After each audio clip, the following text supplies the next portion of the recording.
qu'il fait de telles déclarations. En fait, je ne sais pas sur quoi il se base pour dire ça. Ce qu'on sait ici, c'est que donc l'Iran se sent en position de force, y compris notamment dans la production pétrolière, puisque aujourd'hui même il y a plusieurs pétroliers, notamment un pétrolier japonais, chinois, qui ont traversé le détroit d'Ormuz avec l'autorisation de l'Iran, avec du pétrole iranien pour aller décharger ce pétrole en Chine et au Japon, un geste en direction des Japonais. L'Iran choisit les clients et les pays qui peuvent exporter du pétrole depuis le Golfe Persique.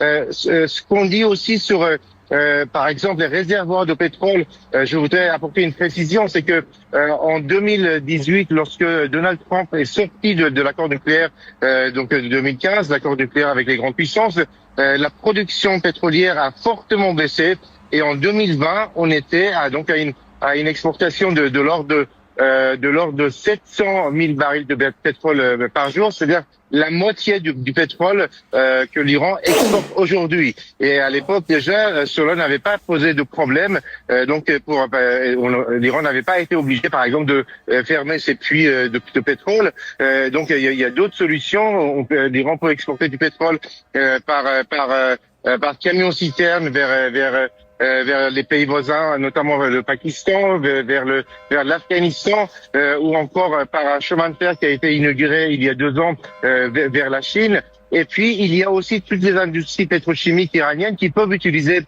ce pétrole, parce que finalement, l'Iran, qui produit 3 300 000 barils de pétrole par jour, n'en exporte que 1 500 000, et cela peut être utilisé à la fois pour la production pétrochimique, mais aussi pour être exporté vers les pays voisins, notamment l'Afghanistan ou le Pakistan, ou encore la Turquie.